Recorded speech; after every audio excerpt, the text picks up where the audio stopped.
감사합니다. 우리 복지관이 1992년 3월 28일 날 이곳 강남구 개포동에 이 지역사회 복지 실천을 위해서 정말 이렇게 30년의 시간을 이제 오늘 보내고 그 30주년을 이렇게 맞이했는데요. 이 초창기에 저도 95년에 왔으니까 그 당시에 우리 기관에 운영했던 그 시간들이 이렇게 기억이 나는데요. 그때 보면은 뭐 지금 아까 우리 교수님들 오셔서 이 지역사회를 이렇게 분위기를 말씀하셨습니다만은 이 지역은 연구임대 그 저소득 밀집 아파트 이외에는 거의 이제 개발 중인 그 벌판이었는데 지금은 어느덧 우리 지역의 중심 지역이 이제 되어가고 있다 이렇게 생각이 되는데요. 그 초창기에는 우리 대학에 이제 여러 교수님들이 이곳에 이제 그 실천기관을 운영하시려고 이렇게 노력을 많이 해주셨는데, 특별히 기억 남는 분은 그 초기에 김만두 교수님이 이 기관의 그 운영위원장으로서 이 설립을 해야 되겠다 이제 이렇게 말씀하시고 학교와 협의를 해서 이제 이 기관이 설립된 걸로 알고 있고요. 또 초기에 그 교수님들은 김영호 교수님이 우리 여기 3층에 지금은 이제 소담이라고 이제 카페 공간이 되어 있는데 거기가 자원봉사실이었어요. 예. 거기 그 공간에서 자원봉사를 연구하고 또 그 당시에만 하더라도 이제 자원봉사론이라는 게 이제 거의 우리 대학에서 그 교과목으로 만들어서 이제 다른 대학으로 이렇게 갈 때 이제 그 김영호 교수님이 자원봉사를 연구하신 그런 의미 있는 초창기의 그 상황이 기억이 납니다. 또 그 초대 관장님 우리 대학에서 평생 기여하셨다가 현장으로 나오셔가지고 그 후배들 또 이렇게 가르치고 또 후배들이 또 좋은 실천할 수 있도록 그렇게 노력해 주셨던 이종원 관장님, 여기 재직 중에 유명을 달리하셨는데 그 좀 안타까운 마음이 지금도 있습니다만은 그 초기의 씨앗을 함께 뿌려주셨고, 또 이대 그 관장님은 우리의 또 은사님이시기도 하고, 함세람 교수님이 여기서 우리 이용희 과장이 있습니다만 한 13년 같이 저희들 지도하고, 또 그 당시에 이 사회복지 사업들이 조금씩 이제 질적으로 그 향상되어 왔던 그런 기억이 있습니다. 아마 90년대는 이제 양적으로 이렇게 좀 팽창이 됐다면 이제 질적으로, 그리고 이제 2000년대에 와서는 우리의 실천이 좀 검증되고 이론적으로도 또 경험적으로도 이 양질의 서비스를 제공해야 된다라고 하는 그런 소명을 우리가 이제 실천하는 그런 역사가 이제 지금 오늘에 와 있는 것 같습니다. 그 30년 동안 같이 일해온 직원들 보니까 모두 그 76명이 우리 역대 직원 여기 와 있습니다만은 그 중에 한 분인데 이정민 과장 또 김경인 사회복지사 와 있습니다만은 76명의 종사자가 여기서 같이 일을 했습니다. 그리고 지금 현재 32명의 직원들이 일하고 있는데, 사회복지사 있고, 또 우리 김희순 선생님 계십니다만 물리치료사, 간호사, 또 영양사 선생님 분야에 또 특수교사도 있었습니다. 우리 대학에 특수학과, 특수교육학과 졸업생이 와서 여기 장애아동 메인스트리밍 통합 서비스 씨앗을 여기, 그게 지금 심전 치료센터로 운영이 되고 있습니다만은 그런 하는 사람들의 정말 여기에 혼이 담겨 있다 이렇게 생각하고요. 오늘 이 30년을 자축합니다만은 우리가 이 자리를 갖는 것은 앞으로 또 30년을 우리가 어떻게 귀한 또 일을 할 것이냐, 그걸 다지는 시간이니까 많이 생각해 주시고 또 축하해 주시고 또 함께 나눠주셨으면 좋겠습니다. 또 우리 이웃의 동료 관장님 장지영 관장님 이렇게 자리에 주셔서 감사하다는 말씀드립니다. 고맙습니다.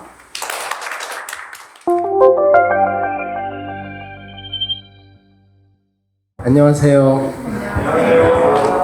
또 오랜만에 이 강남 종합사회복지관에 왔습니다. 굉장히 오랜만에 온 것 같아요. 한 10년도 더 된 네, 10년도 더 된 것 같아요. 아까 관장님 말씀하신 것처럼 이런 빌딩들도 없었던 것 같고 좀 격세지감이 느껴지기도 합니다만 또 어느새 30년이라는 긴 시간을 우리 복지관이 강남 종합사회복지관이 이 지역에서 정말 꿋꿋이 또 소신을 가지고 또 최근에는 굉장히 선도적이고 실험적인 그런 사업들을 통해서 그 정체성을 유지하고 발전시켜 나가시는 모습이 저희 교수들에게 주는 그런 자극과 또 교훈이 된 것 같습니다. 그러니까 저 스스로를 돌이켜 보면 이렇게 그 현장에 계시는 사회복지사 선생님들이나 또 사회복지관이 혁신하는 것만큼 이렇게 연구자로서 이렇게 혁신하지 못하는 것 같아요. 그래서 아무튼 오늘 제가 뭐 강연이라는 순서로 이 앞에 섰습니다만 제가 드리는 말씀을 통해서 같이 미력 하나만 제가 가지고 있는 의견을 선생님들과 공유하고 또 저는 저대로 또 배우는 그런 시간을 가져보려고 합니다. 우리 관장님께서 제게 주신 주제가 바로 이 환경 변화에 따른 사회복지관의 실천 방향이라는 주제입니다. 이 주제는 주신 그대로 제가 제목을 삼았는데 저는 사실 이 주제에 굉장히 관심이 많았어요. 최근 한 10년간 적어도 한 10년 동안 이 주제에 상당히 천착해 있었다 이렇게 생각할 수 있습니다. 그러니까 뭐 우리 여기 다른 교수님들도 여러 선생님들이 와 계시지만 교수들이 현장 경험을 갖는다는 게 이렇게 쉬운 일이 아니고 또 여간 부지런을 하지 않으면 자기의 그 연구나 교육을 현장의 실천 사례 혹은 또 실천 그 과정과 결부시키는 것이 이렇게 만만한 일은 아닌 것 같습니다.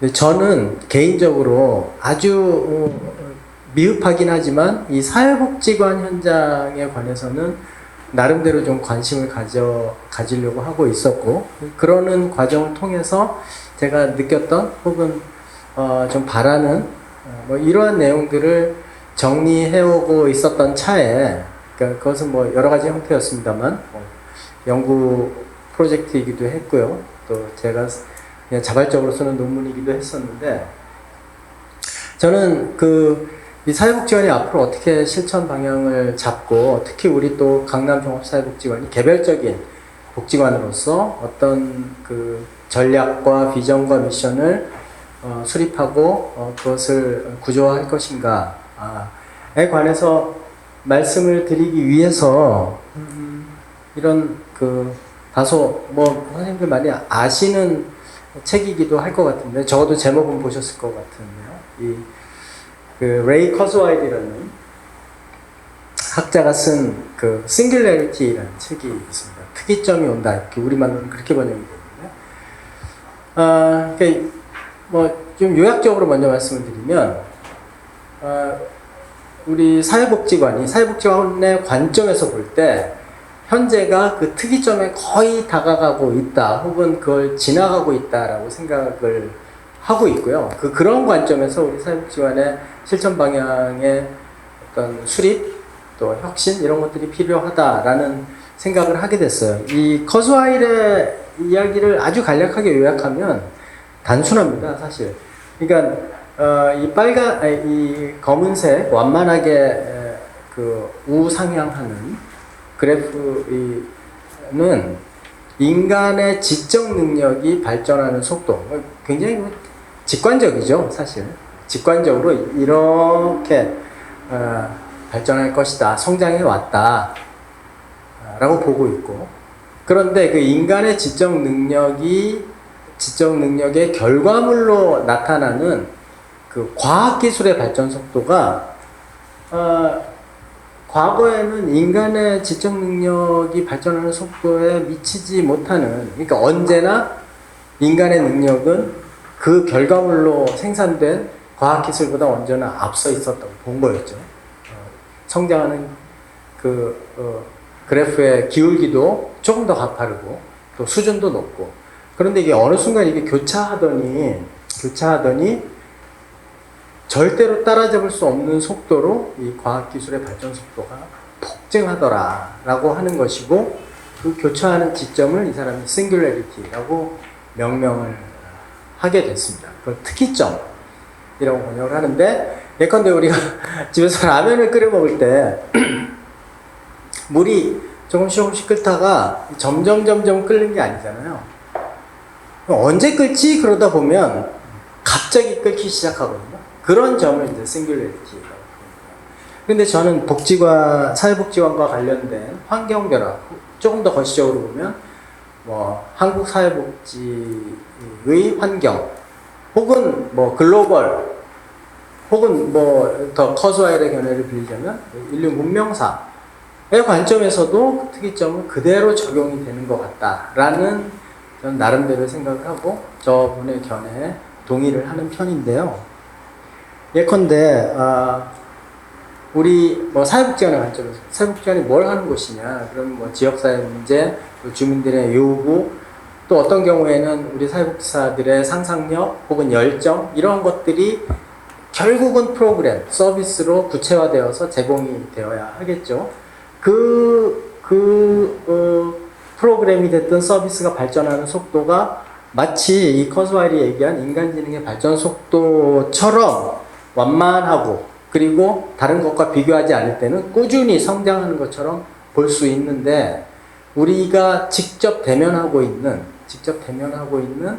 우리가 다루려고 하는 지역사회 문제나 요구나 또 사회복지사의 상상력이나 혹은 사회복지사의 열정은 우리가 만들어내는 프로그램보다 훨씬 빠른 속도로 팽창하고 성장한다라는 겁니다. 그러니까 어떤 경우에는 나의 상상이 내가 현재 몸담고 있는 이 기관의 건물, 공간, 혹은 뭐 시간적 제약, 이런 것들 때문에 나의 상상력을 다 발휘할 수 없는 그런 지경이 굉장히 많잖아요. 그래서 우리는 이제 뭐 그 가상 현실의 공간으로 들어가기도 하고, 요새 뭐 메타버스 같은 개념이 도입되기도 하고, 실제로 이제 서비스에서도 그런 것들이 도입되고 있죠.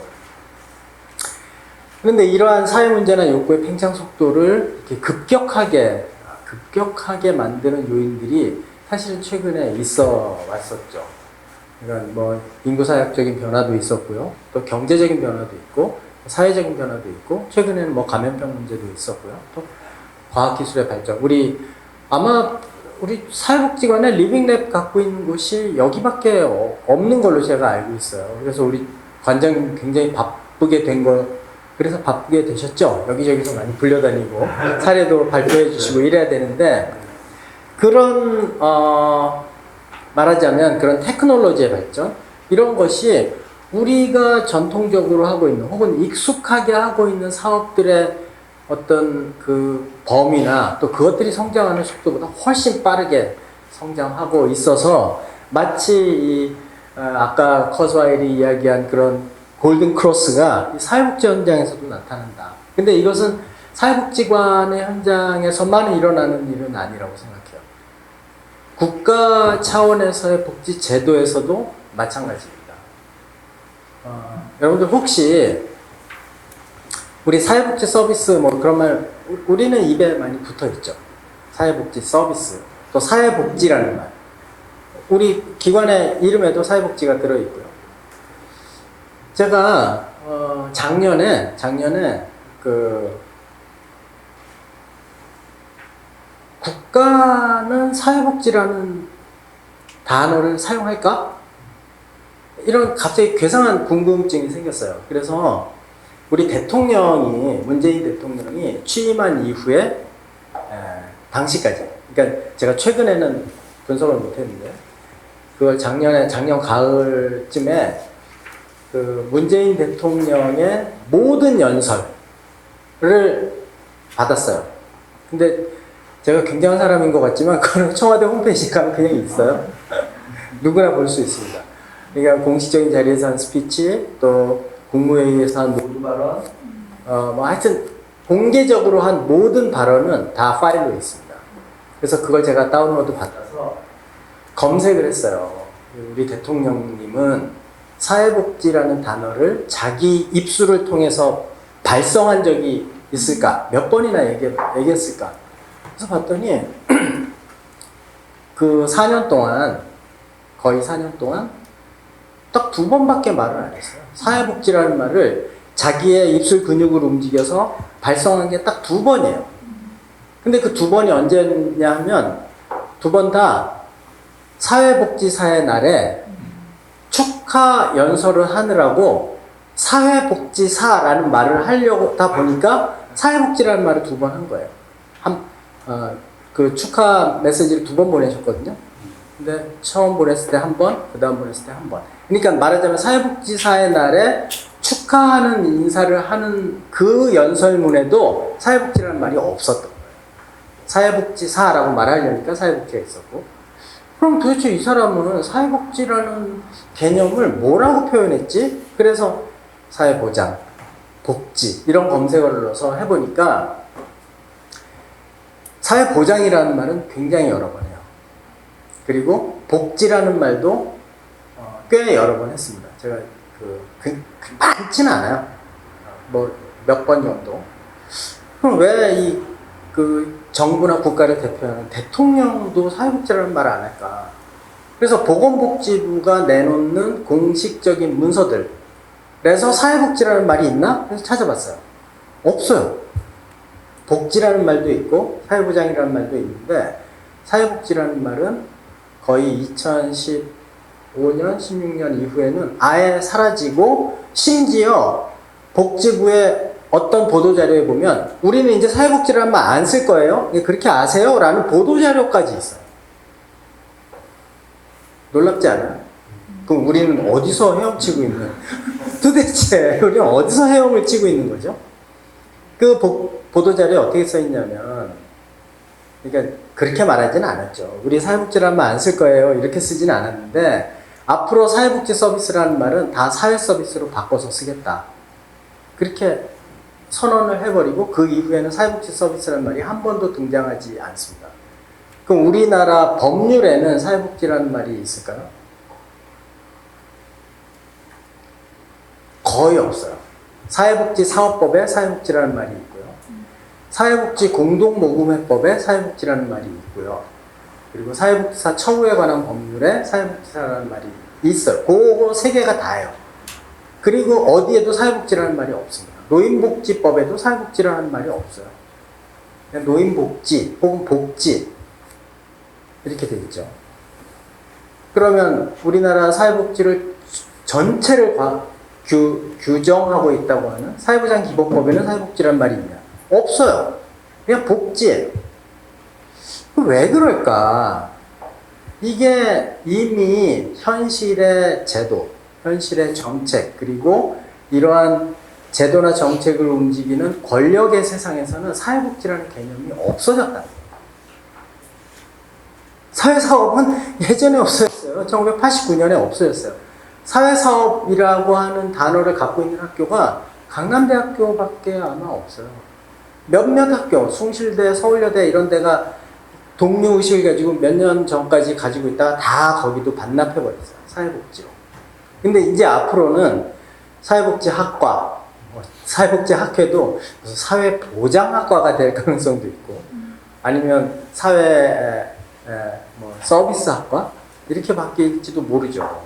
제가 이런 이야기를 하는 이유는 우리가 익숙하게 경험하고 있는 그리고 그 경험 때문에 우리의 행동과 현재의 행동과 앞으로의 계획까지도 상당히 규정하고 있는 그 개념이 사실은 우리만 익숙한 개념이 된 지 오래됐다라는 거죠. 그래서 그러면 우리는 엉뚱한 연못에서 헤엄을 치고 있었나? 이렇게 자괴감을 갖자라는 의미는 아닙니다. 이 환경이 이렇게 왜 언제 이렇게 바뀌었지? 그리고 이미 바뀌고 있는 이 환경의 그 관성이 어떤 방향으로 계속 움직이게 될까라고 하는 인식을 가져야 우리가 실천 방향을 모색하게 되지 않을까라는 그런 의미에서 제가 말을 제대로 하고 있는데 오늘 왜 이렇게 떠는지 모르겠네. 그런 의미에서 말씀을 드리는 겁니다. 그러니까 단순히 이거 기발한 프로그램이야. 우리 이렇게 해볼까? 이런 차원이 아니라는 거죠. 흐름이 있고 그 흐름에 우리가 동의한다면 그 흐름을 타야 되는 것이고 그 흐름에 동의하지 않는다면 우리는 어떤 혁신이나 저항의 전략을 세워야겠죠. 그 흐름을 좀 알 필요가 있다라는 의미에서 말씀을 드리는 겁니다. 우리는 보통 사회복지를 다양하게 설명합니다. 뭐 자선이다. 그리고 뭐 권리로서 우리가 요구할 수 있는 것이다. 또 제가 별로 이렇게 좋아하진 않지만 어떤 연세대학교 어떤 교수님은 양재진 교수님이라는 분은 사회복지라는 건 그냥 이런 급할 때 꺼내서는 돼지 저금통이야. 피기뱅크야. 이렇게 복지국가 연구하시는 교수님들도 저렇게 말하시는 분들도 있어요. 근데 그것이 누구의 의견이 옳다, 그러다라고 우리가 평가하기보다 역사적인 관점에서 사회복지가 어떻게 발전해 왔는가 여러 번의 특이점을 지나왔거든요. 그러니까 그걸 양자도약이라고 하죠. 퀀텀 리프라고 하는 이게 천천히 그 램프를 따라서 이렇게 성장해 온 게 아니에요. 갑자기 한번 도약하고 또 도약하고 이런 단계들이 있었거든요. 그런 단계들이 사실은 아까 이야기한 그런 특이점을 통과할 때마다 이 사회가 선택한 그런 합의의 산물이었을 거다. 그래서 저는 사회복지의 발전을 다소 좀 익숙하지 않은 연구자들이 많이 사용하는 그런 단어들을 조합해서 표현을 하자면 당대 사회경제적 조건에 대한 해석과 미래 전망을 결합하여 특이점을 돌파하는 전략이었다.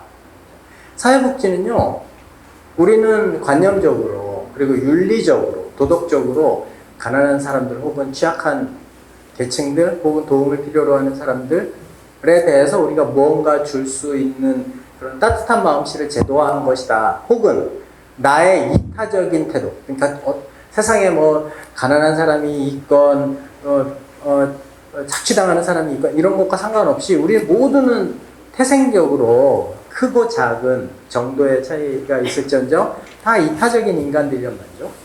그 이타심을 우리 모두가 가지고 있는 이타심을 프로그램으로 만들자. 그래서 그게 사회복지가 되었다라고 하는 해석에는 저는 동의하기가 어려워요. 그거는 늘상 일어나는 우리들 사이에서의 상호구조이고 서로 돕는 그런 관행이지 이것이 제도화되고 프로그램이 될 때는 사실은 그런 이타심이라든지 동정심이라든지 자비심이라든지 이런 혹은 아까 양재진 교수님의 견해처럼 아주 기능적으로 저금통 같은 거 만들어 놓고 필요한 사람이 갖다 쓰도록 하자. 저 전남 구례에 있는 어떤 운조루라는 집에 가면 그 소수대문 안에 큰 쌀통이 있다 그러죠. 그래서 누구나 필요한 사람은 쌀을 가져가라.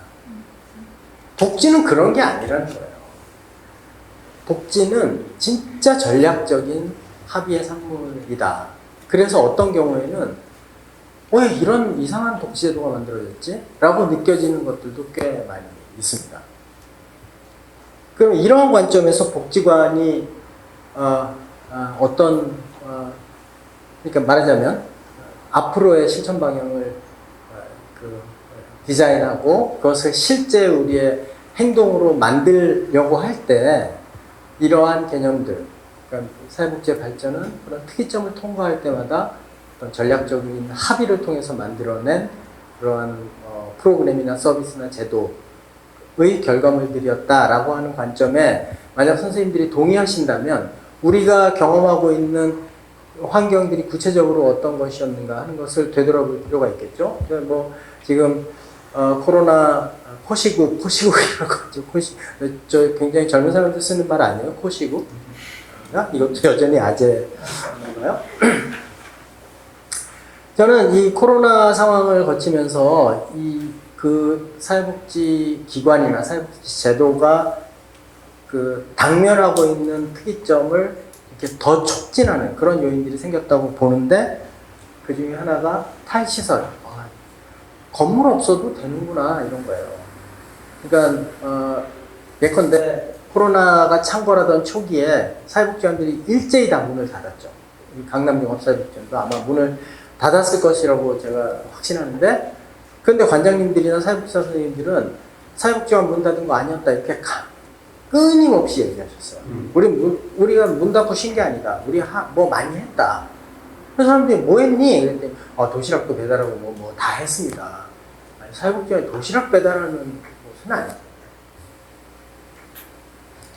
우리는 우리대로 무언가를 했지만 우리에게 자원을 제공하고 우리에게 무언가 허가를 하고 또 우리를 감시하고 또 우리를 후원하고 인정하는 수많은 역할을 하는 우리 주변의 사람들은 정말 사회복지관이 필요한 것일까? 라고 하는 그 질문에 대한 대답을 코로나 시국에 우연히 사실은 그 대답의 일부를 얻을 수가 있었어요. 그 중에 하나가 조금 죄송하지만 사회복지관 없어도 되네? 이런 거예요. 사회복지관이 몇 달 동안 문을 닫았는데 복지가 붕괴하는 줄, 지역사회복지가 붕괴한다, 막 이런, 복지관 문 닫으면 큰일 난다, 지역사회복지가 다 무너진다, 이렇게 경고하고 사회복지사들 막 걱정하고 그랬지만 지역사회복지가 하나도 안 무너진 거예요. 그 누가 무너졌냐?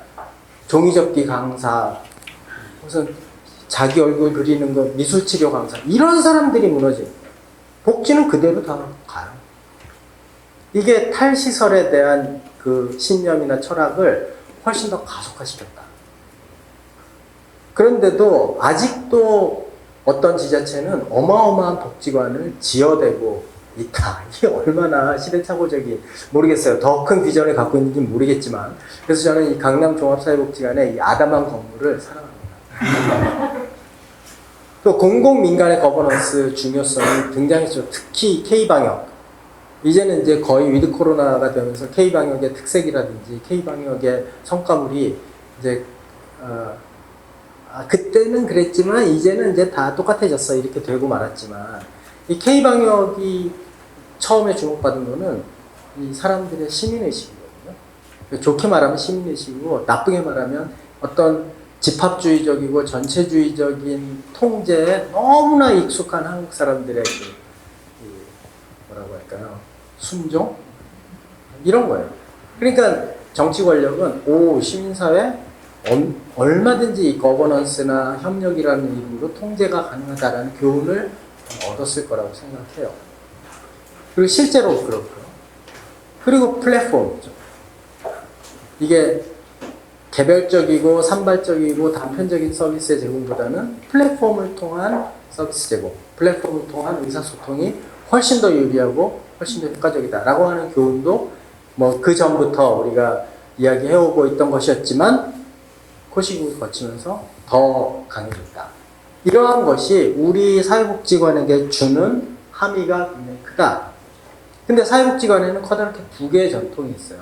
제가 오늘 이 강연이라고 말씀드리기 저 스스로에겐 굉장히 좀 쑥스러운데, 강연을 준비하면서 복지부에서 매년 발간하는 사회복지관 운영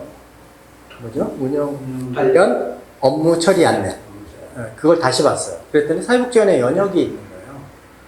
그 복지부에서 그러니까 공식적으로 발행한 사회복지관의 연역에서 최초의 사회복지관은 뭐 태화여자관 이전에 무슨 함경도에 있는 어떤 거였고, 그리고 이제 우리가 대체로 알고 있는 사회복지관, 최초의 사회복지관 태화여자관, 1921년에 태화여자관이다 이렇게 얘기하죠. 그런데 아까 우리 조 관장님께서 잠깐 언급하셨던 우리 김만두 교수님의 생각은 물론 얼마 전에 타계하셨지만 지금 계셨다면 아니야 라고 하셨을 거예요. 사회복지관은 1964년 목포사회복지관이 시작이야 이렇게 말씀하셨을 거예요. 왜냐하면 최근에 그 경성대 김영종 교수님의 연구, 그리고 우리 현장에 계시는 관장님들이나 오래된 그 선임 사회복지사들은 많이 알고 있었던 아주 재밌는 이야기 중에 하나가 이 목포 사회복지관이에요. 그러니까 태화여자관은 굳이 따지면 이 인보관하고 특히 인보관과 자선조직협회의 전통을 따르는 자발적인 사회복지 이용시설이라는 점에서 제1호 사회복지관이라고 불리우는 데는 전혀 손색이 없습니다. 그런데 현재 한국에서 활동하고 있는 499개의 사회복지관의 대부분을 차지하는 정체성은 태화여자관하고는 아무 상관이 없어요.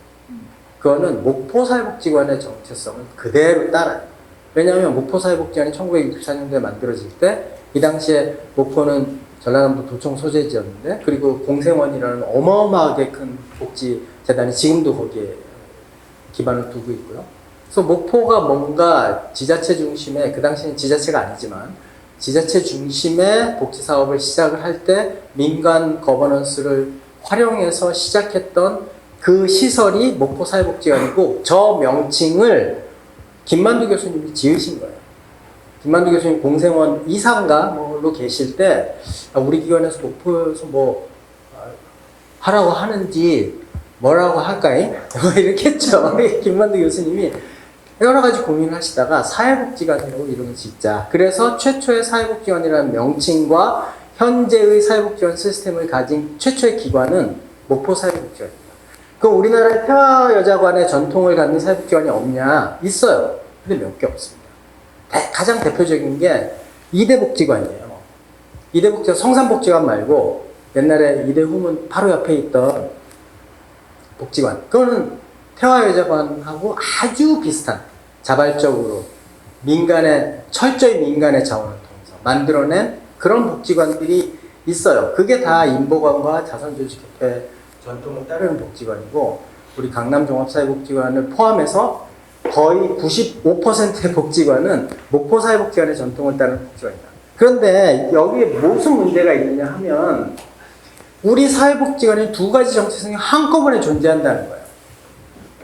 그러니까 우리 사회복지사들은 사회복지관은 민간기관이야. 사회복지관은 지역사회의 자발적인 참여와 협력과 자원동원을 통해서 만들어지고 운영되는 곳이야. 관이 너무 개입해서는 안 돼. 비록 우리가 정부로부터 돈을 좀 받긴 하지만 전체 재정의 45%밖에 안 되니까 우리는 민간기관이야. 라고 하는 태화여자관 이대복지관의 정체성이 우리 마음속에 아주 뿌리 깊게 있어요. 그거는 아마 선생님들이 학교 다니실 때 최정혁 교수님한테 들은 강의로부터 생긴 것일 수도 있고, 다양한, 그리고 선배 사회복지사들의 슈퍼비전을 통해서일 수도 있고, 아니면 스스로 공부해 가면서, 아니면 지역사회복지론에 있는 그 내용을 보면서 형성된 것일 수도 있지만, 그것이 옳고 그르건 간에 그런 정체성이 있다는 건 분명해요. 그런데 또 하나의 정체성은 여러분들이 현실의 업무를 하면서 만들어지는 정체성이에요. 나라 돈 들어갔으면 공공기관이지. 무슨 니는 민간의 자발적인 기관은 무슨 그냥 우리가 하라는 거 해. 그럼 우리는 어떻게 해야 되죠? 그런가? 그럼 월급 올려주세요. 우리를 공무원으로 만들어 주시던가. 뭐 이런, 그러니까 우리가 고집하고 자랑스럽게 생각하는 하나의 정체성과 우리의 요구가 충돌할 때가 많아요. 우리는 민간의 자발적인 소셜 워커들, 프렌들리 비지터들의 어떤 그 피를 물려받은 소셜 워커들이다라고 하는, 그 사람들이 만들어낸 기관이고 그 사람들이 활동하는 기관이다라고 하는 정체성과, 나라에서 하라는 일 하는 곳이니까 그럼 월급 올려주세요. 임금 테이블을 단일화 시켜주세요. 이렇게 말하는 거는 굉장히 충돌하죠. 그래서 우리가 너무 괴로운 거예요. 근데 이러한 괴로움을 가지고 그럼 어떤 게 우리의 정체성, 합당한 정체성이냐고 결정을 해야 되느냐 하는 건 아니에요.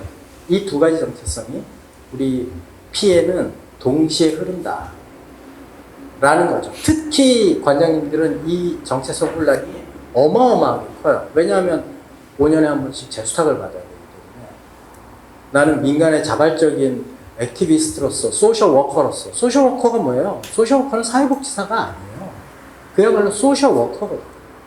나는 소셜 워커인 줄 알았는데 알고 보니까 5년에 한 번씩 재위탁 서류 만들어 갖고 프레젠테이션 하고 무슨 대학교가 복지관 운영하는 게 맞냐 안 맞냐에 대해서 또 막 싸워야 되고 하는 그런 웰페어 세크리터리 같은 그러한 정체성이 동시에 있다. 얼마나 괴롭겠어요.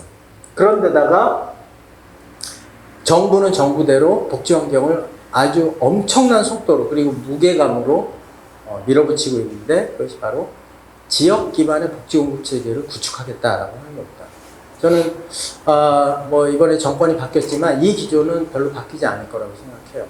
많은 사회보장 제도들이 어떻게 변화를 가져오게 될지 또 어떤 제도가 더 중요한 더 많은 예산을 가져가게 될지는 알 수 없으나 사회 서비스 그리고 우리가 사회복지 서비스라고 부르는 이 영역은 지역을 기반으로 하는 복지 공급 체계를 계속해서 구축해 갈 것이다. 왜냐하면 이것이 정부의 재정을 효율적으로 사용하는 데도 유리하고 또 아까 이야기한 것처럼 민간의 거버넌스를 활용해서 이 복지 서비스의 체감도나 성과를 극대화시키는 데도 굉장히 유리하다고 판단하기 때문이라는 거죠. 그런데 문제는 복지부가 지금 이 커뮤니티 케어라는 걸 시범 사업을 하고 있는데 근데 최근에 뭐 대통령 선거 지나고 코로나 때문에 이게 약간 주춤해졌지만 아마 내년이 되면 다시 이게 가속화될 거라고 보는데 복지부의 구성을 보세요. 사회복지관이 어디 있나요? 이게 보여요?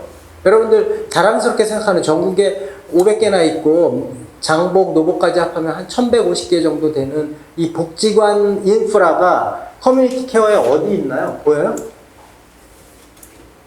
보이나? 잘 보셨네. 여기 있어요. 여기에.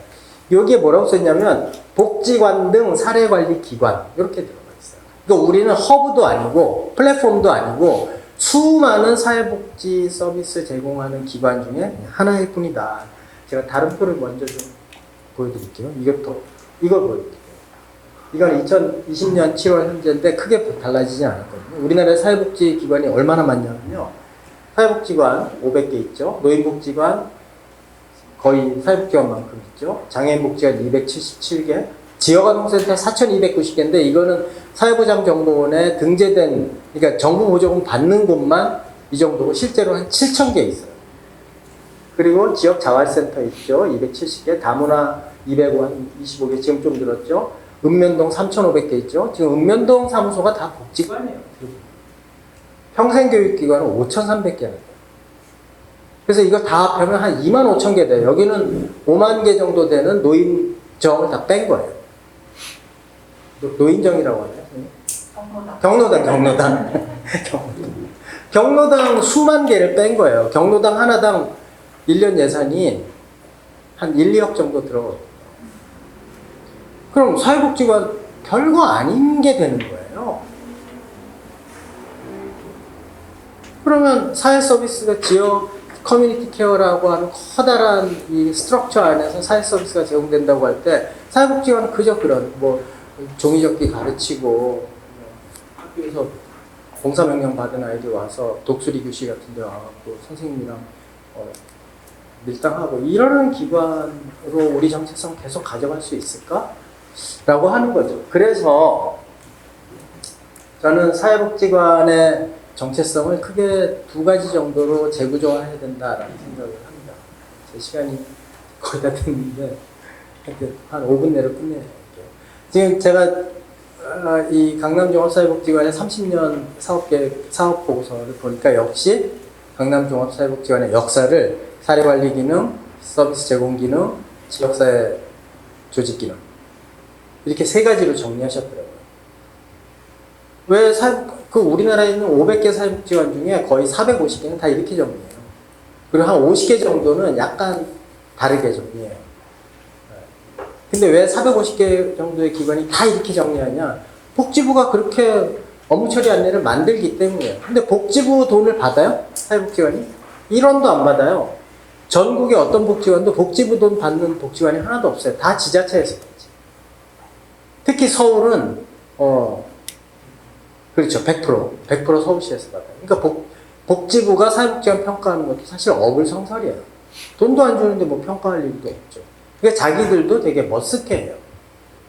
그런데 그 복지부에서 만들어낸 업무 처리 안내, 사회복지원의 기능은 이 세 가지다라고 규정되어 있기 때문에 우리가 그 규정에 그냥 익숙해져 있을 뿐이라는 것이고, 그 사례관리, 서비스 제공, 지역 조직이라고 하는 기능이 사실은 같은 디멘션으로 분류된 것도 아니에요.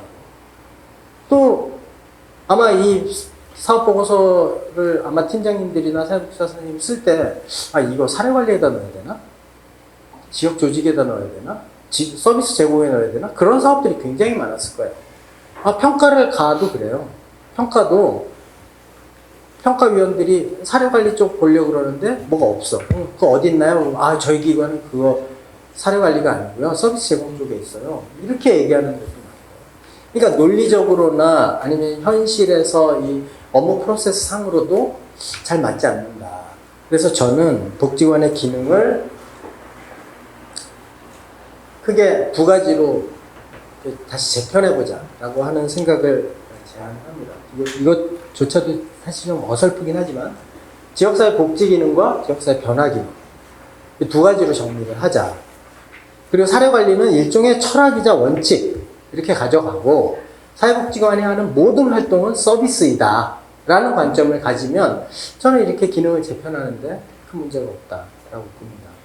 물론 이 이야기는 제가 오늘의 이 강연을 위해서 준비한 건 아니고요. 제가 재작년에 사회복지관협회에서 의뢰를 받아서 뭐 연구까지는 아니지만 아주 작은 미니 프로젝트를 통해서 다른 교수님들과 함께 이제 정리를 한 내용을 여러분들께 소개시켜 드리는 것인데, 아무튼 사회복지관이 이렇게 좀 바꿀 필요가 있다. 그리고 또 하나는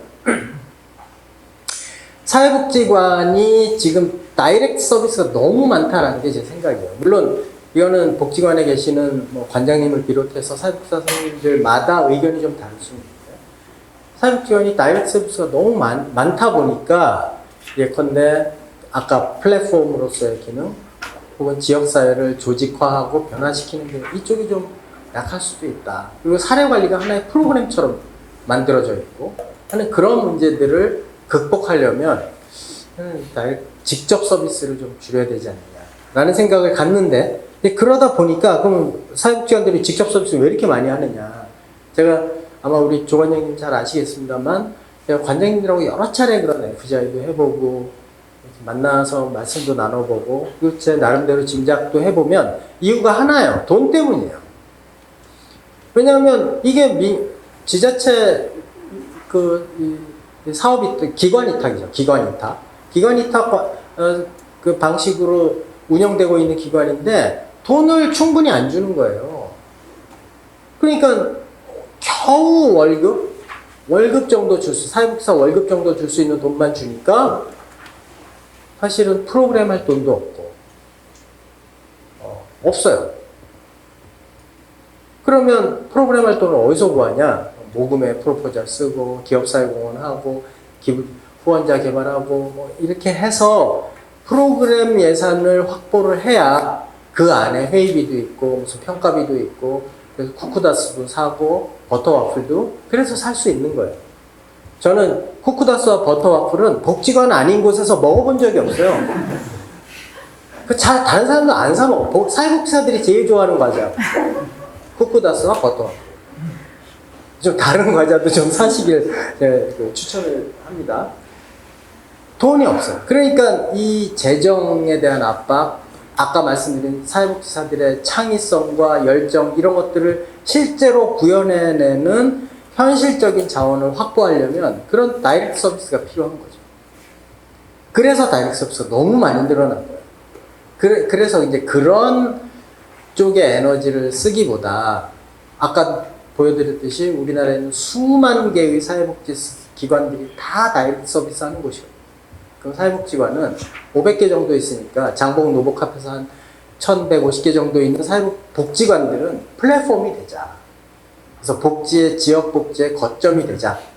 라고 하는 게 이제 제 아이디어입니다. 거기에 뭐 리빙넷 같은 그런 실험적인 어떤 프로그램이나 아니면 그 지역사회의 특성을 반영하는 어떤 서비스들은 결합할 수 있겠죠. 그러나 너무 많은, 그리고 뭐 사회교육 프로그램 어떤 복지는 막 수영장도 해야 되죠.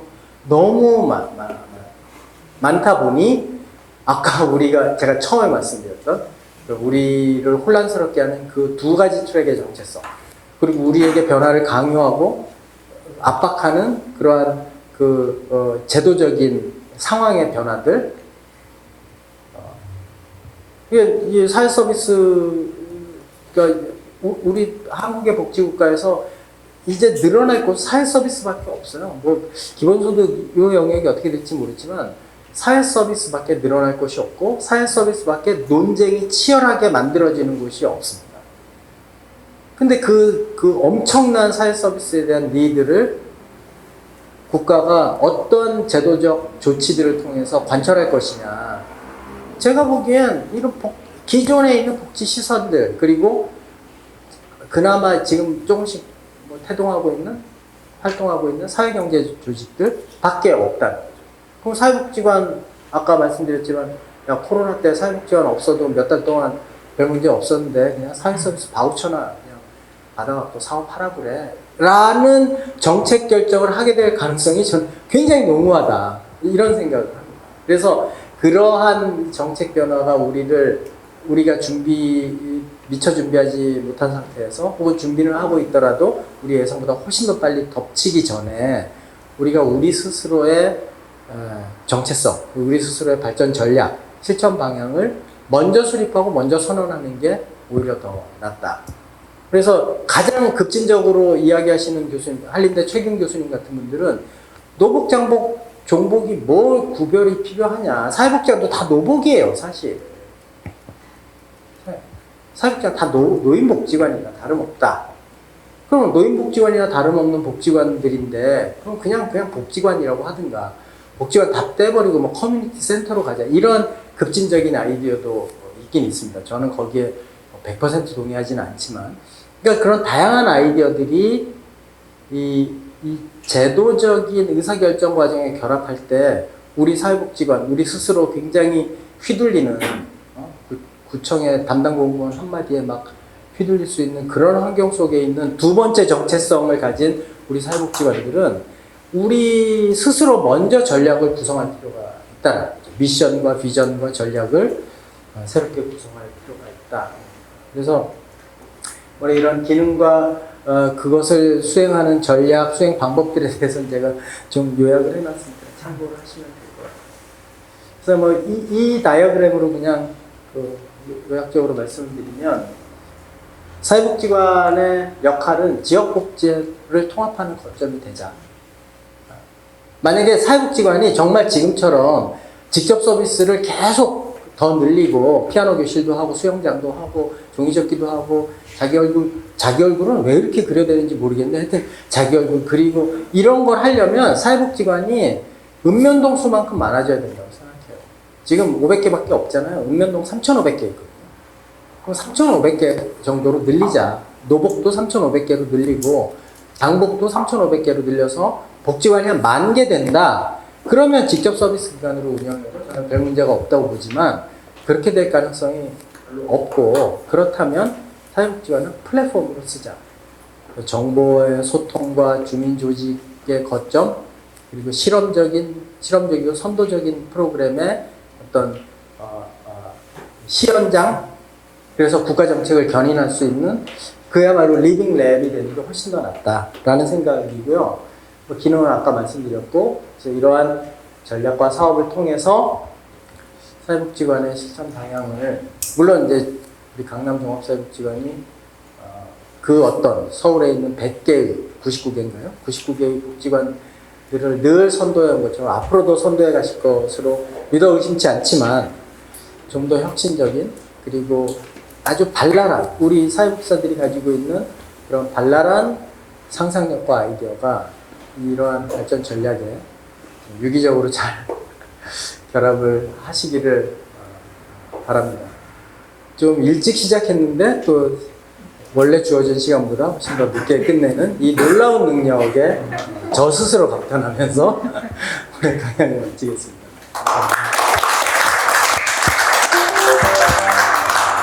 네, 감사합니다.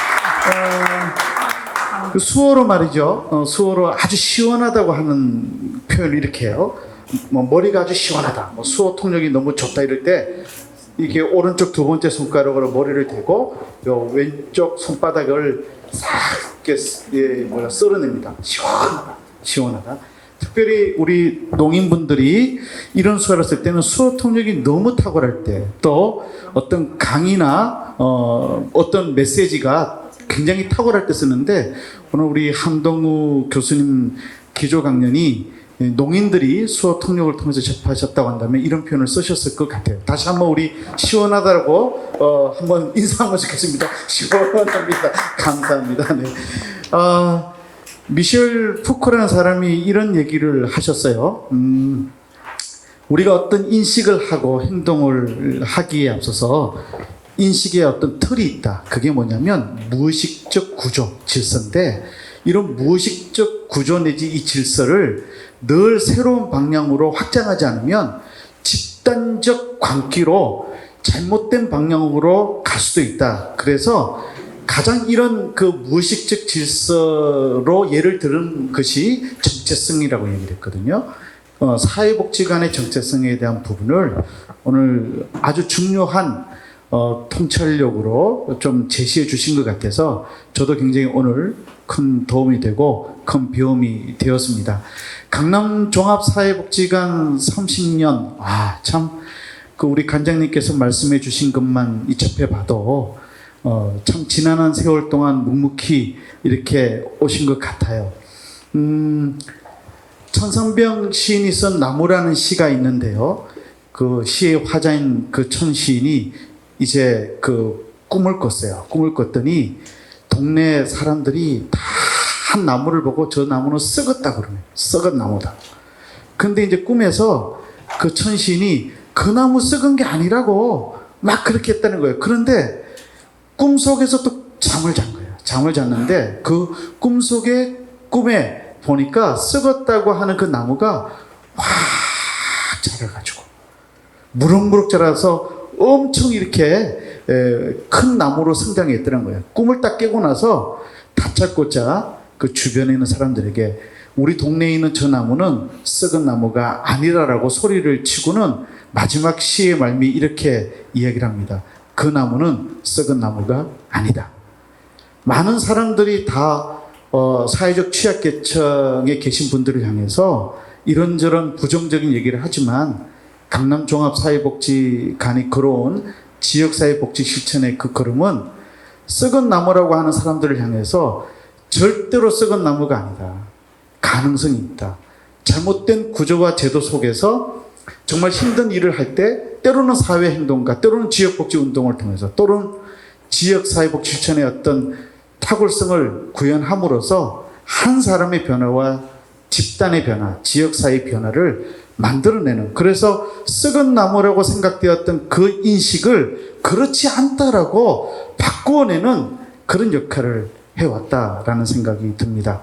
그런 면에서 오늘 사례연구 세미나 굉장히 의미가 있죠. 늘 해왔던 세미나지만 30주년을 맞이해서 하니까 또 더 좀 느낌이 다른 것 같아요. 그죠? 저만 그런 거 아니겠죠? 여러분들. 조금 더 우리에게 와닿는 부분인데, 꽤 많은 사례 연구 보고서가 되어 있는데 참 감사한 것은 우리 관장님께서 그래도 사회복지학 박사 학위를 그 어느 학교라고 말하지 않겠지만 국내 최고의 대학원에서 공부를 하셨어요.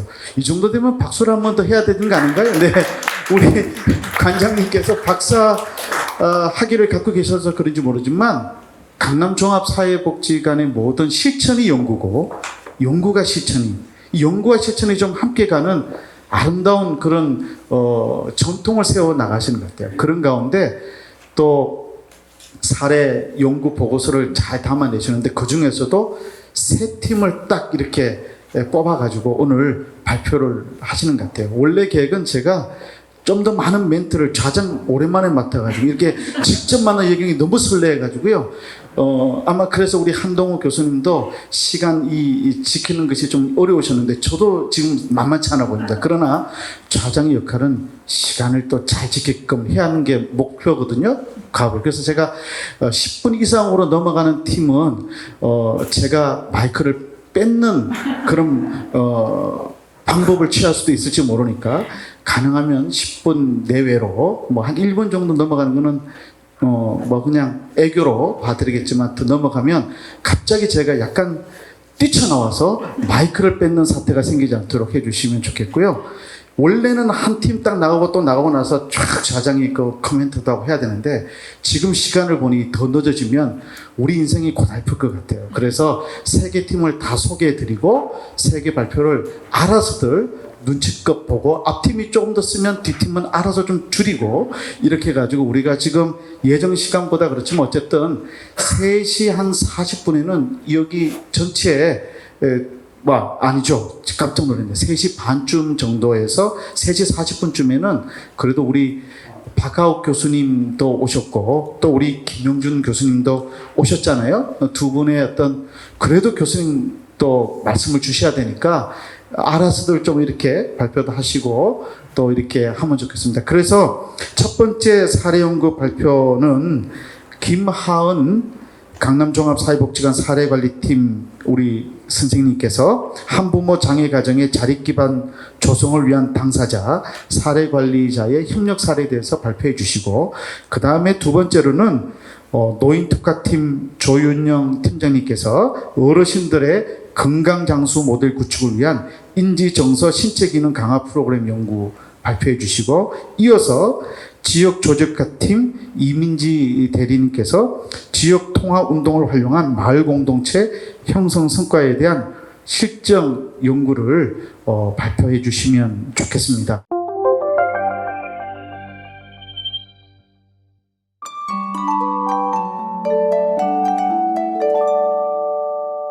안녕하세요. 강남종합사회복지관 사례관리팀 김하은 사회복지사입니다. 한부모 장애 가정의 자립 기반 조성을 위해 당사자와 사례관리자의 협력 사례에 대해 발표하겠습니다. 목차는 보시는 바와 같습니다.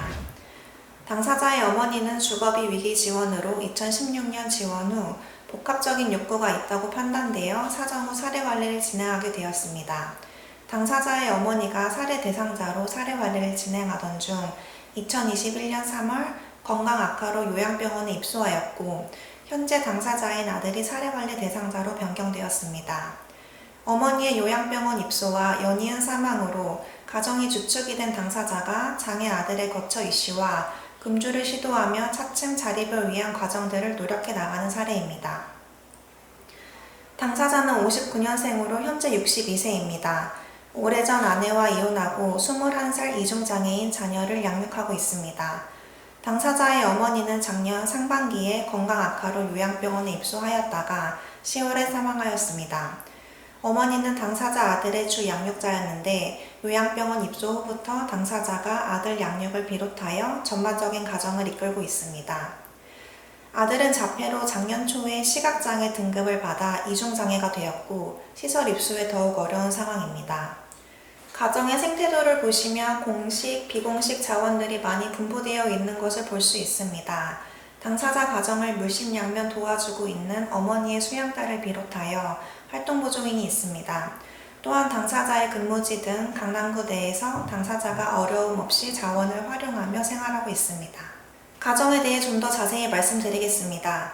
당사자는 부산에서 30년 넘게 원양어선 일을 하다 서울에 올라와 조건부 수급으로 초등학교 환경미화 업무 중에 있습니다.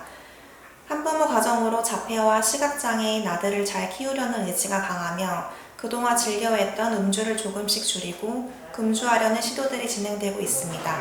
아들은 2021년 2월 미랄학교 졸업 후 당사자 근무 시간에 가정에서 활동보조인과 생활 중이며 2년 전 망막박리로 시각장애가 되어 주변에 도와주는 사람 없이 활동이 불가합니다.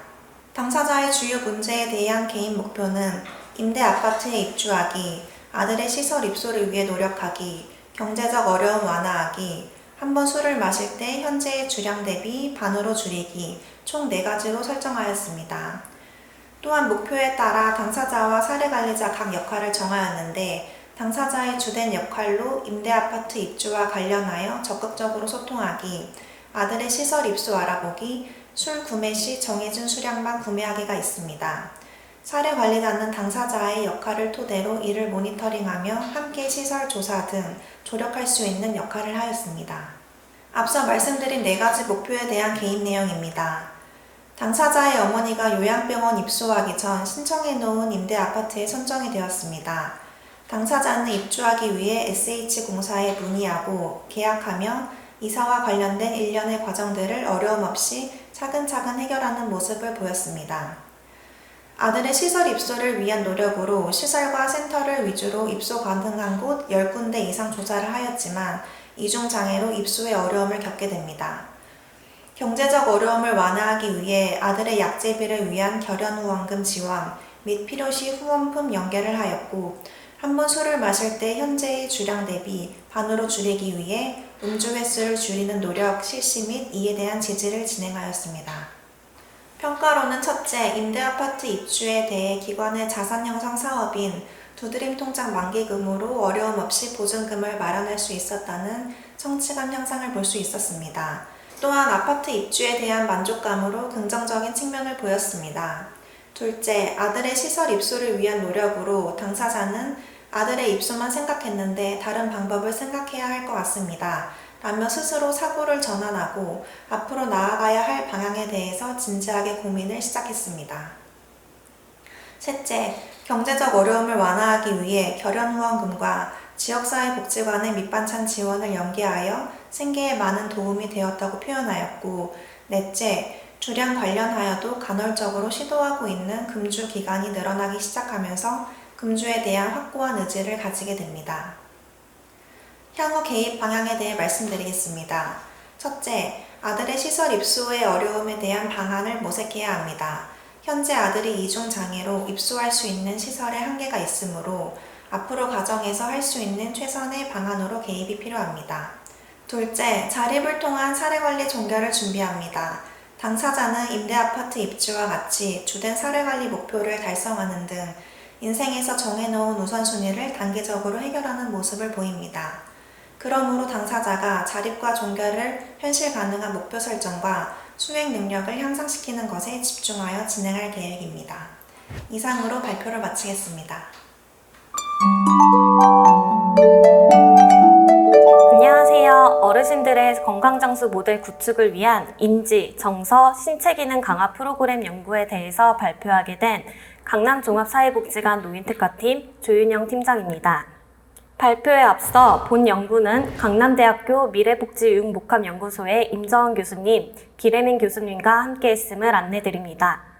목차는 보시는 바와 같습니다. 먼저 문제제기입니다. 통계청 발표에 따르면 2020년 기준 기대 수명은 83.5세로 매년 증가하고 있습니다. 반면 건강 수명은 기대 수명을 따라가지 못하고 있으며 전반적으로 증가 추세를 보이고 있습니다. 이는 한국보건사회연구원과 국내 중앙치매센터에서 발표한 자료에서도 확인할 수 있습니다. 발표에 따르면 2017년 기준 어르신의 89.5%가 만성질환을 보유하고 있으며 2020년 기준 국내 치매 추정 환자 수는 약 84만 명으로 많은 어르신의 신체와 인지 기능이 저하되어 있음을 알 수 있습니다. 신체 건강과 인지 건강, 그리고 정신 건강은 서로 유기적으로 작용하며 영향을 미치고 있기 때문에 노년기 삶의 질 향상을 위해서는 신체와 인지, 정신적 건강에 대해 지속적인 관리가 필요합니다. 어르신 건강에 대한 사회복지 서비스는 전통적인 형태를 넘어 ICT, IoT 기반의 복지 기술을 활용하는 형태로 발전해 오고 있습니다. 이에 저희 복지관에서도 웰텍 기반의 기기를 활용하여 어르신의 건강 증진을 위한 리빙랩 프로그램을 진행했습니다. 이번 연구는 총 3가지 웰텍 기기를 활용했습니다. 해피테이블은 사진에서 보여지는 것과 같이 최대 4명의 어르신이 참여하는 인지훈련 기기입니다. 터치스크린으로 어르신들이 조작하기에 비교적 쉬우며 인지훈련이 가능한 다양한 게임 프로그램에 협동 또는 경쟁의 방법으로 참여할 수 있습니다. 엑스하트는 1인용 하지훈련 기기입니다. 키오스크와 운동보드로 구성되어 있으며 어르신들은 운동보드의 각 구역을 발로 밟음으로써 화면을 조작할 수 있습니다. 9988은 1인용 상지훈련 기기입니다. 모션 센서로 손의 위치를 읽어 훈련용 게임에 참여할 수 있습니다. 이러한 기기들을 활용한 이번 연구의 목적은 첫째, 해피테이블을 활용한 프로그램의 참여는 어르신의 인지 및 정서적 측면을 향상시키는 데 도움이 되었는가? 둘째, 엑소아트 및 9988을 활용한 프로그램의 참여는 어르신의 신체 기능 향상에 도움이 되었는가입니다. 리빙랩 프로그램은 총 3개의 시즌으로 10회기씩 진행되었습니다. 이에 대한 연구 방법으로는 단일 집단 사전 사후 검사와 프로그램의 과정 기록 분석, 그리고 시즌 종료 시점에서 진행한 참여자 인터뷰를 분석하였습니다. 모든 시즌에서 공통적으로 진행한 사전 사후 검사는 척도지를 활용한 자기평가 불안 척도, 단축형 노인 우울 척도, 주관적 기억 감퇴 평가 설문, 간이 정신상태 검사지에 대해 검사하였으며 인바디 검사를 통해 체질량 지수와 체지방률을 확인하였습니다.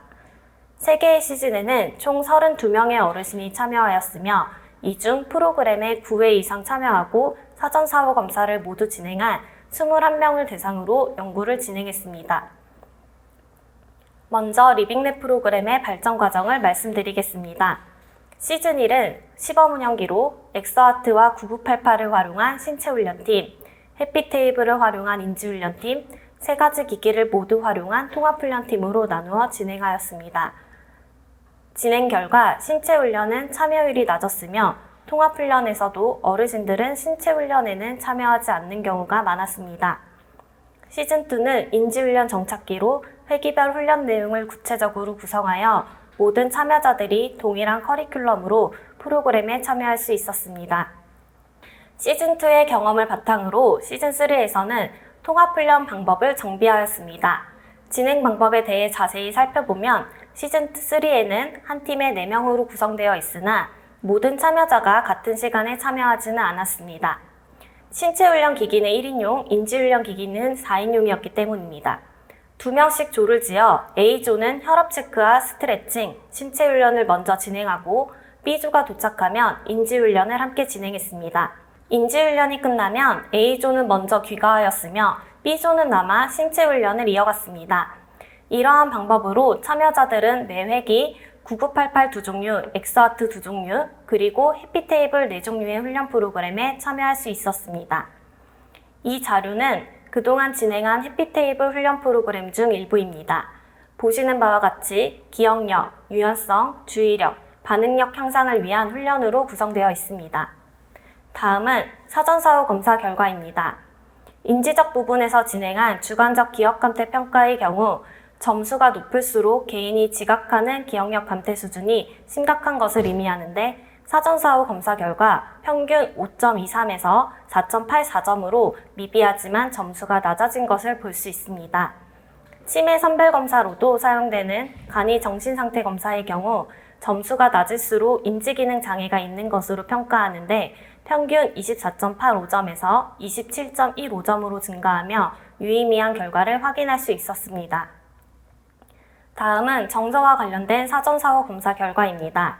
자기평가 불안척도와 단축형 노인 우울척도 모두 점수가 높을수록 불안하거나 우울함을 의미합니다. 불안척도는 평균 13.42에서 13.23으로 미비하게 낮아졌으며 우울척도도 평균 6.42에서 5.38점으로 낮아진 것을 확인할 수 있습니다. 신체적 변화에 대한 사전사후 검사 결과 체질량 지수는 평균 25.01에서 24.7로 감소하였으며 체지방률은 평균 33.83에서 32.83으로 감소하며 긍정적인 변화를 확인할 수 있었습니다. 다음은 과정 기록에 대한 분석입니다. 게임별 기록된 점수를 분석한 결과 유의미한 결과값은 해피테이블 게임 6종이었습니다. 6종류의 차수별 게임 점수를 보면 증가와 감소를 반복하고는 있지만 전체적으로 증가 추세임을 확인할 수 있습니다. 다음은 참여자 인터뷰 결과입니다. 인지 기능의 변화에 대한 질문에는 변화를 자각한 참여자보다 치매 예방에 대한 기대를 가지고 있는 참여자들이 많았습니다.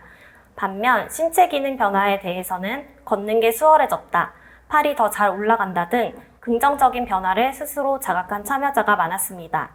이번 연구를 통해 본 프로그램이 참여자들의 인지, 정서, 신체적 기능 향상에 긍정적인 영향을 미치고 있음을 확인했습니다. 이에 앞으로도 어르신들의 건강 장수를 위해 리빙랩 프로그램이 확대되기를 기대하며 다음과 같이 제언합니다. 첫째, 프로그램 참여율의 증가와 적극적인 홍보가 필요합니다. 일반적으로 통계적 분석을 위한 최소 표본수는 20에서 25명입니다. 본 프로그램의 참여자는 32명이었으나 일부 참여자들의 참여율 저하로 연구 대상자는 21명이었습니다. 전반적인 사전사후 결과 분석은 가능했으나 시즌별 커리큘럼의 변화로 게임 기록에 대한 과정 분석에 한계가 있었습니다. 이 프로그램의 경우 동시 진행 가능한 인원이 4명으로 제한되어 있기에 프로그램 정원을 확대하는 데에는 한계가 있습니다. 이에 참여율을 높일 수 있는 방안이 필요합니다. 2021년 사업 진행 결과 홍보 시점에서 사업에 대한 이해가 낮았던 참여자들의 중독 탈락 문제가 있었습니다. 이에 홍보 진행 시 명확한 사업 안내를 통해 참여율을 높이고자 합니다.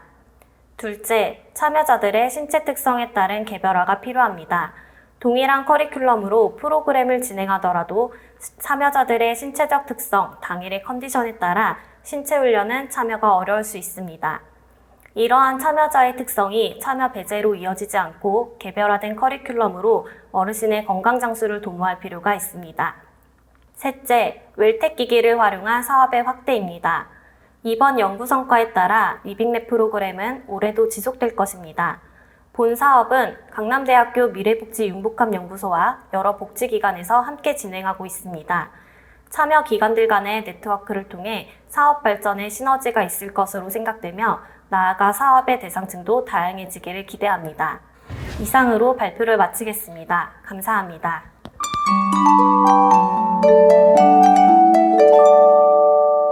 안녕하세요. 저는 강남종합사회복지관의 지역조직화팀 이민지 대리입니다.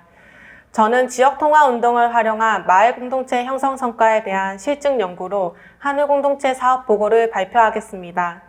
발표에 앞서 이번 사업보고 내용 중 하늘공동체의 인식기부터 안정기까지의 내용은 2017년 서울시 복지재단의 현장연구 지원 사업을 통해 작성된 연구보고서를 참고하였습니다. 저의 발표 순서는 보시는 바와 같습니다. 하늘공동체는 2010년부터 기관에서 전사적으로 운영한 주민조직화 사업입니다. 지역 내 영구임대 아파트 입주민들의 관리비 체납 등 경제적 어려움이 발생하자 단순 위기 지원을 통한 문제 해결에서 나아가 지역 주민 간의 물품, 재능, 노동력 거래를 통해 경제적 어려움과 다양한 욕구를 해소하고자 지역화폐를 활용하여 전개한 다자간 품앗이 활동입니다.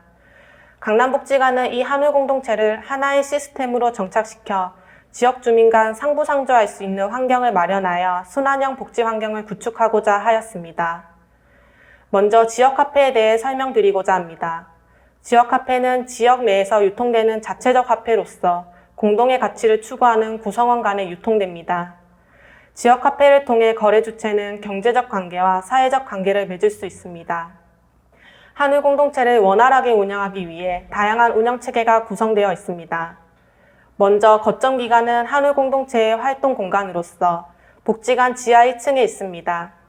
이곳에서는 회원가입과 지역화폐 계좌를 개설할 수 있고 입고된 물품을 거래할 수 있는 장소가 마련되어 있습니다. 두 번째 운영체계는 운영위원회입니다.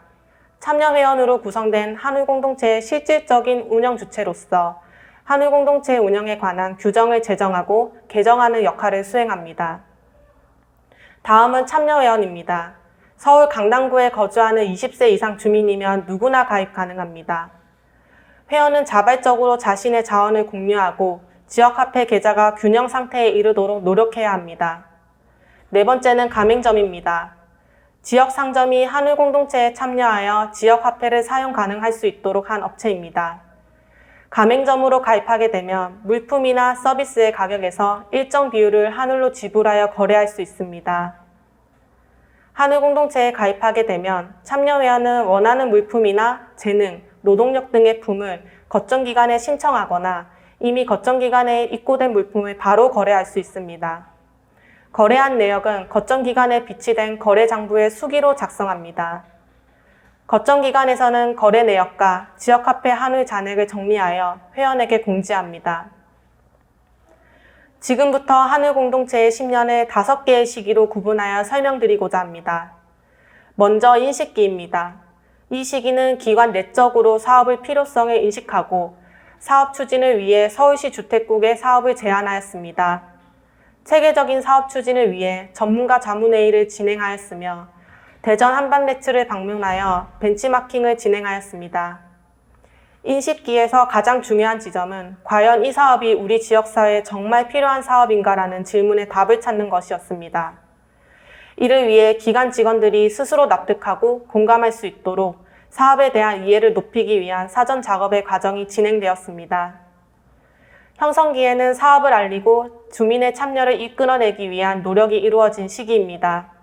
먼저 사회복지사, 코디네이터, 회원의 역할을 명확하게 수립하고자 하였습니다.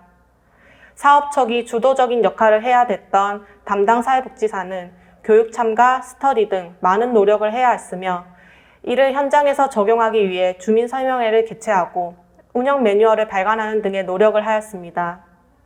이 시기에는 사업이 시작되면서 거래 규모가 확대되고 그 과정에서 회원 간의 교류가 활성화되기 시작하였습니다. 다만 가맹점 관리가 미흡하여 상점의 참여 의사가 지속되기 어려운 점이 있었으며 당시 홈페이지를 통한 거래를 진행하고자 하였으나 회원 중 대다수가 고령의 어르신이었기 때문에 이를 활용하는 데 한계가 있었습니다. 또한 복지관 중심의 사업 추진으로 사회복지사 1명, 코디네이터 2명의 인력으로 사업을 추진하는 데 모든 역량이 집중되었습니다. 이에 회원의 역할을 강화하여 그들이 공동체의 주축이 되기 위한 노력이 필요한 시점이었습니다. 확대기는 회원 관찰을 통해 그들의 재능을 발견하고 연계하는 데 집중했던 기간입니다. 사업 운영 측면에서는 서울시 복지재단 등을 통해 예산 지원을 받아 사업을 안정적으로 운영할 수 있었습니다. 하지만 이는 지원처의 특성에 따른 사업 구성에 필요한 부분이 있었기 때문에 자유로운 사업 기획과 운영에 어려움이 있기도 하였습니다. 더불어 이 시기는 운영위원회가 만들어지는 시기입니다. 이들은 주요 사안에 대해 논의하고 그 결과를 복지관에 전달하여 한우 공동체의 문제를 복지관에 협의해 나가는 리더 역할을 수행하였습니다. 이 시기에 뜨개질, 영어 등 재능에 대한 대가를 한울로 지불하는 소모임이 다수 개설되었습니다. 더불어 공동체 내 주민 간의 교류가 활발해지면서 회원 수는 더욱 증가하고 이는 거래량의 증가로 이어졌습니다. 안정기는 외부 기관의 예산 지원이 종료되면서 한울 공동체의 자립 이슈가 대두되었으며 운영위원회를 중심으로 회원 의견을 수렴하여 연회비 제도를 2016년부터 도입하게 되었습니다. 연회비 제도를 통해 2015년까지 700여 명의 회원 수 중 많은 일회성 참여 회원이 정리되었으며 지속적으로 한울 공동체에 참여하고자 하는 100여 명의 진성 회원을 확인할 수 있었습니다. 이 시기에는 한울 공동체의 운영 체계가 점차 안정화되면서 참여 주민들 간의 재능 나눔 교류에 더욱 집중하였습니다. 당시 사회복지사는 사업 초기에 공동체에 개입하고 기획하던 역할에서 벗어나 회원들을 지지하고 주체적으로 운영해 나갈 수 있는 조력하는 역할로 변화하였습니다. 하지만 안정기에는 운영의 중심이 되는 중장년층인 운영위원회의 소진이 심화되고 있는 상황이었으며 회원의 평균 연령이 상승하면서 고령 회원들의 수동적 경향으로 인해 회원 주도 활동을 구성하여도 운영위원이나 담당자가 개입하지 않으면 지속적으로 운영하는 데 어려움이 있었습니다. 마지막으로 성찰기입니다. 2019년에는 회원 활동이 물품 거래에 집중되었습니다. 한우를 활용할 수 있는 다양한 콘텐츠의 부족과 품거래를 통한 긍정적 경험의 부재라는 상황이 지속되면서 한울 공동체의 전반적인 재정비가 필요하다고 판단하였습니다. 이에 거점 공간의 환경 개선을 통해 물품 중심의 구조보다 회원이 만나 서로 소통할 수 있는 공간으로 재조성하였습니다. 더불어 거래 후 실시간으로 한울 잔액을 확인할 수 있도록 전자포인트 시스템을 도입하였습니다. 그리고 소모임 운영 방식을 개선하여 모임 활동비를 지원하였습니다. 활동 기간과 방학 기간의 가이드라인을 마련하여 소모임 운영의 세부 체계를 마련하였습니다. 이 시기에는 적립한 한울이 마이너스인 회원들이 증가하고 활동을 집중적으로 한 회원은 고액 한울을 보유하게 되면서 회원들 간의 한울 불균형이 가속화되었습니다. 한울 공동체는 코로나19 확산으로 2020년 2월부터 무기한 운영 중단을 맞이하였습니다. 대부분 참여 회원이 감염병에 취약한 어르신이며 환기가 어려운 구조인 지하 활동 공간은 사업 운영이 불가능하였습니다. 이 과정에서 비대면 활동을 위한 노력 또한 있었습니다. 사회적 거리두기가 하향된 시기에 온라인 활동을 위한 네이버 밴드 교육을 진행하였습니다. 하지만 스마트폰 사용법에 미숙한 고령 회원들에게는 일회성 교육으로 그칠 수밖에 없었습니다. 더불어 제한적으로 소모임 운영을 재개하기도 하였습니다. 그러나 한울 거래가 제한되는 상황에서 지역 카페라는 매체가 없더라도 소모임은 공간과 모임 지원을 통해 타 주민 모임과 차별점이 없다는 것을 인지하게 되었습니다. 2021년 또한 집합 제한으로 인해 한울 공동체의 대면 활동은 여전히 어려웠습니다. 이러한 과정에서 담당자와 기관은 한울 공동체의 본질적인 한계를 인정하고 사업 운영 전환을 결정하게 되었습니다. 2022년은 운영 전환을 위한 과정으로 진행됩니다. 먼저 지역 화폐 한울로 거래하는 시스템을 종료하게 됩니다. 한울 공동체의 각 회원이 적립한 한울은 적극적으로 활동하였다는 근거로 볼 수 있습니다. 이에 회원이 적립한 한울을 사용할 수 있도록 올해 10월까지 회원 참여 프로그램을 운영하고자 합니다. 복지관은 회원들의 평균 연령 상승, 운영위원과 주민 리더의 소진 등의 문제들로 이제 새로운 변화가 필요한 시점이라는 것에 동의하였습니다. 이에 한울 공동체의 사업 운영 전환 이후에 복지관 지역 조직화 사업의 방향과 의지를 말씀드립니다. 첫째, 코로나19로 위축된 주민들의 활동성을 증진하고 관계망을 확대하고자 합니다. 둘째, 한울 공동체가 이루어낸 성과이자 고유 가치인 지역에서 서로 기여하고 재능을 나누고 상생하는 순환형 복지 환경 구축은 앞으로의 지역 조직화 사업에 반영될 것입니다. 셋째, 재개발, 재건축으로 일어나는 지역사회 변화에 대응하고 취약계층을 포함한 기존 주민과 신규 주민이 어우러질 수 있도록 대응하고자 합니다. 이상 발표를 경청해 주셔서 감사합니다.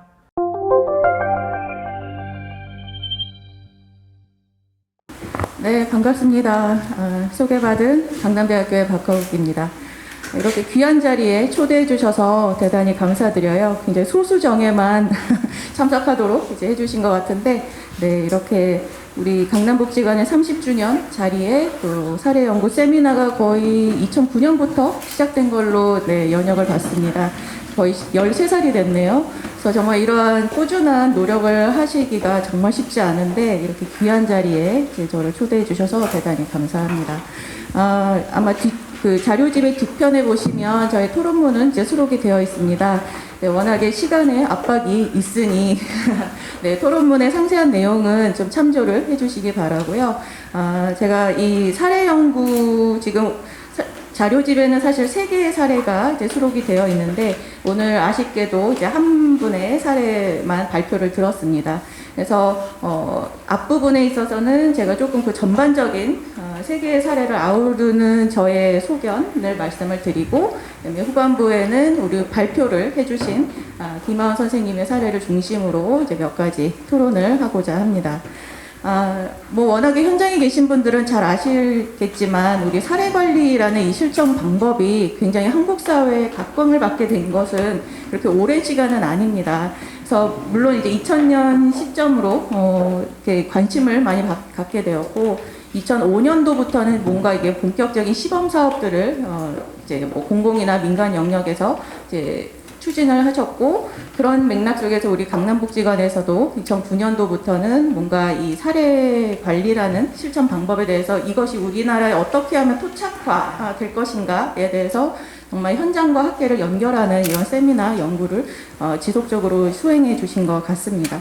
그래서 그러한 내용들의 이제 노력의 결과로 지금 저희 이 3가지 사례를 제가 검토를 했을 때 이제는 어느 정도 강점 관점에 기반한 사례 관리라는 것을 어떻게 수행해야 하는가에 대해서는 체득화가 되신 것 같다는 생각이 들었어요. 그래서 이제는 뭐 당사자와 함께 합의한 목표를 도출해내기, 그리고 이제 사례 관리자가 주도권 갖지 않기, 이런 부분들에 있어서는 그것이 뭐 누군가가 어떻게 해야 한다라는 것을 이렇게 지침화하지 않았음에도 불구하고 이 사례 현장에 계신 선생님들이 충분히 체득화된 그런 고난도의 기술을 잘 발휘하고 계신다, 이제 그런 생각을 하면서 이제 볼 수 있었습니다. 그래서 특히 이제 오늘 사례집에 수록된 이제 사례들을 나중에라도 여러분들이 좀 살펴보시면 좋겠는데요. 당사자와 합의된 목표를 도출하는 것뿐만이 아니라 제가 굉장히 이 선생님들이 애를 많이 쓰셨구나라고 또 느꼈던 부분이 무엇이냐면 우리가 당사자뿐 아니라 그 가족 체계라고 하는 것을 단순히 자원이라고만 볼 수 있거든요. 자, 그런데 이 녹아져 있는 사례 내용들을 이제 보시면 가족 구성원 한 사람 한 사람들이 같이 어떻게 역동을 하면서 그 당사자가 당면한 이슈들을 해결해 갈 수 있도록 이렇게 합의점을 도출할까, 이제 그 부분에 있어서도 굉장히 노력한 부분들이 녹아져 있는 것을 볼 수가 있었습니다.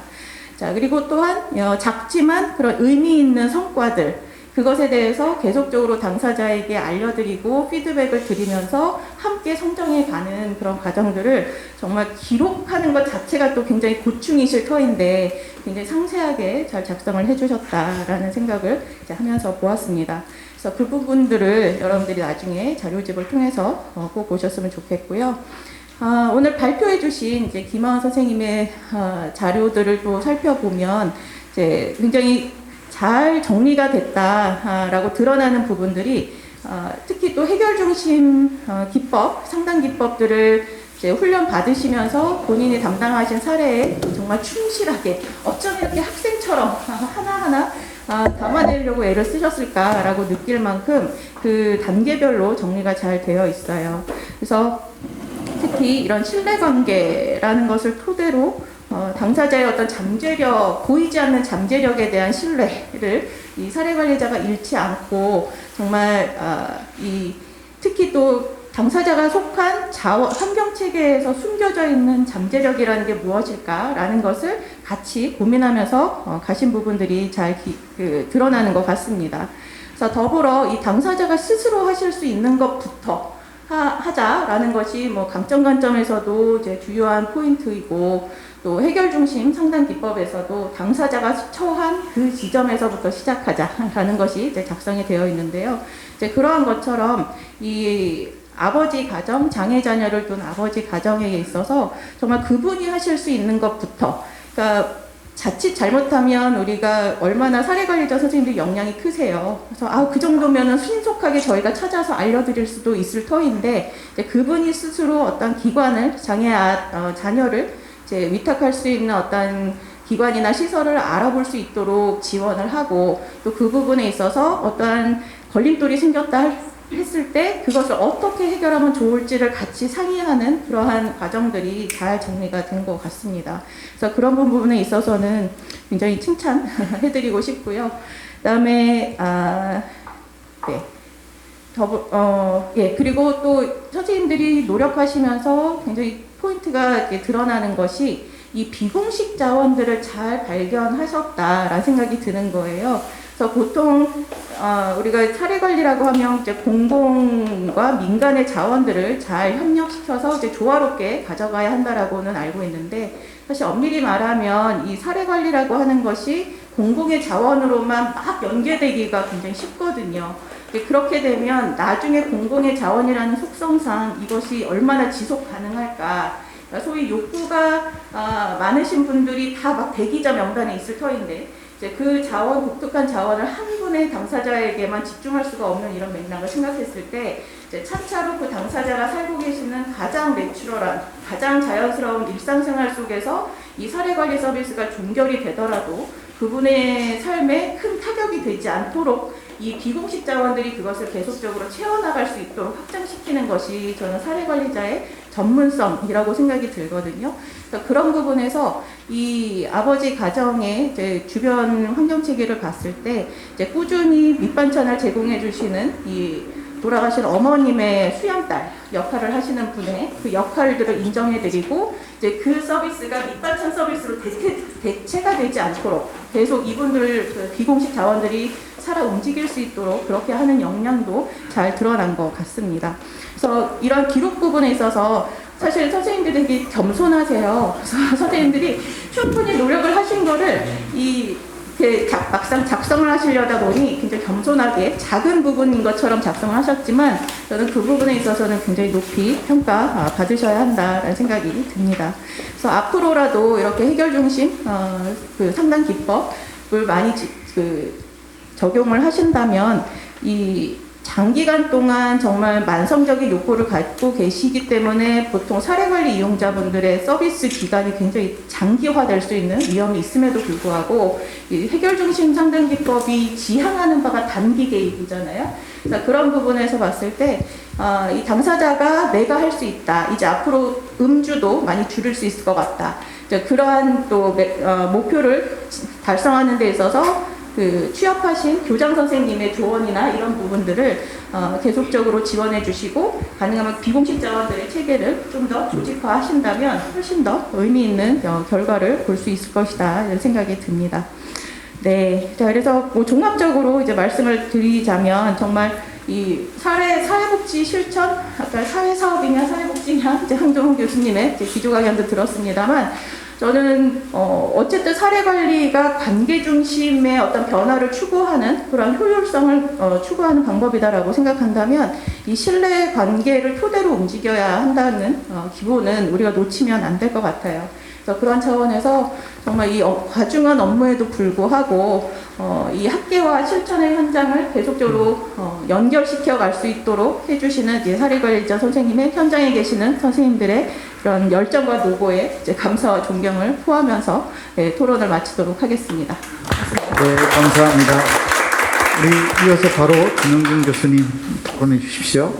안녕하세요. 안녕하세요. 네, 저 부천대학교에서 온 김형준입니다. 저는 두 번째하고 세 번째 노인 특화팀하고 지역 조직화팀의 그 연구 사례에 대해서 토론하도록 하겠습니다. 토론 전에 정말 귀한 자리에 저를 초대해 주셔서 너무 감사하고요. 여러분들의 어떤 그 실천의 부분에 있어서 제가 조금이라도 좀 도움이 돼야 되는데 라고 하는 큰 부담감을 안고 있습니다. 자, 먼저 그 두 번째였죠. 우리 노인 특화팀의 어르신 프로그램인데요. 이 이야기를 다 들으면서 이제 성과를 분명히 내고 목표를 좀 달성한 이제 그렇게 이제 결과가 나왔습니다. 그런 의미에서 상당히 많이 애를 쓰셨다라는 생각을 좀 하고 있고요.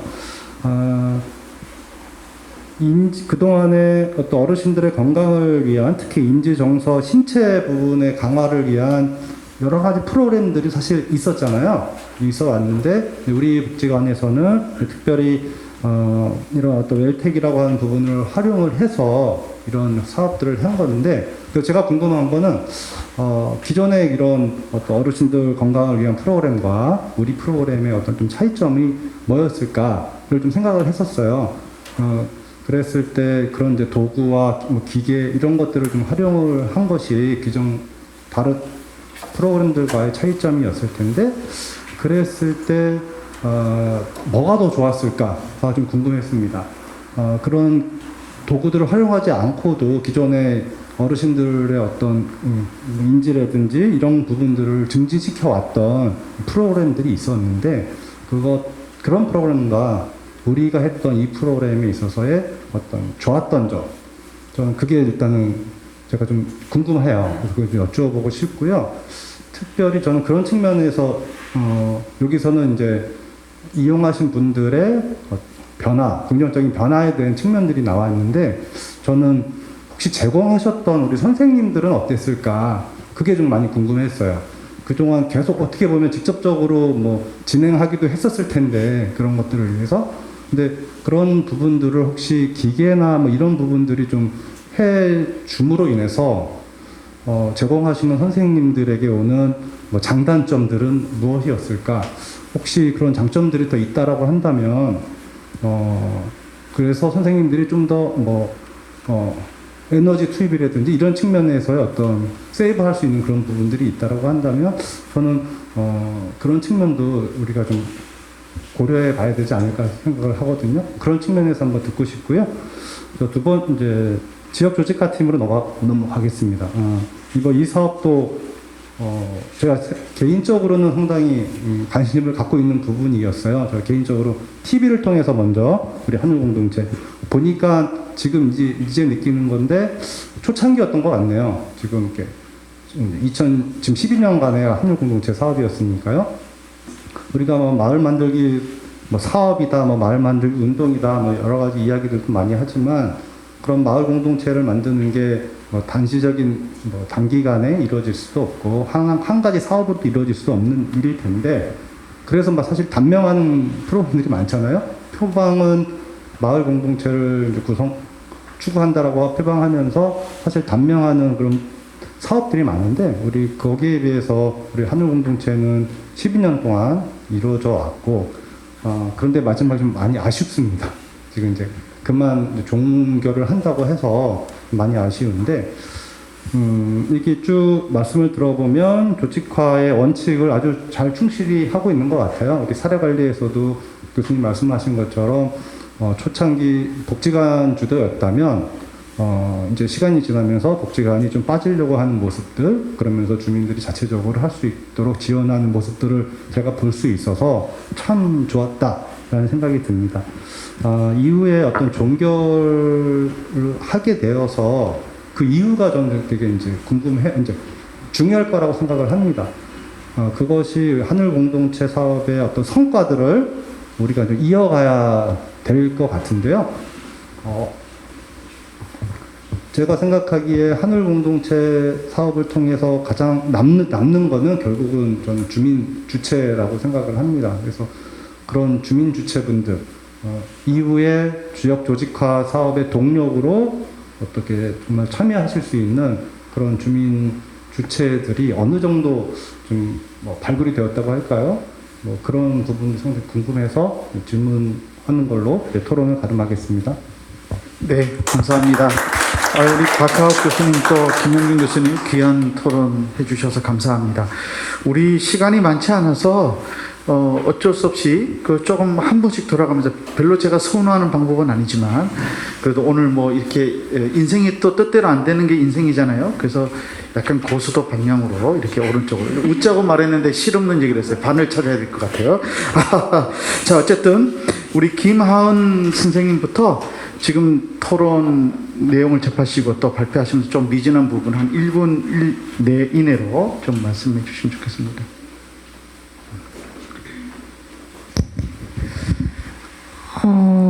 저의 사례가 종결을 준비하고 있는 사례예요.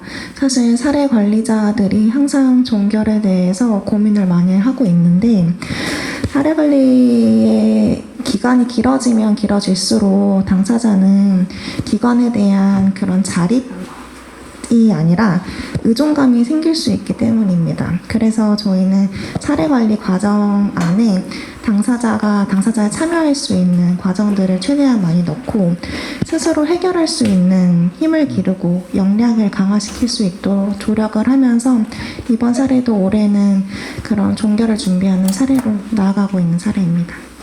네, 우리 한 번 더 박수 부탁드리겠습니다. 수고하셨습니다. 다음으로 우리 조윤영 팀장님 간략하게 좀 말씀해 주십시오. 네, 여기 앉아서 얘기하니까 한결 편안하네요. 우선은 김영준 교수님께서 질의해 주셨던 부분을 두 가지 좀 결합해서 말씀을 드리자면은 웰텍 기반의 프로그램 같은 경우는 아무래도 기존 프로그램과는 달리 조금 진행 과정이 자동으로 기록이 되는 부분들이 있어요.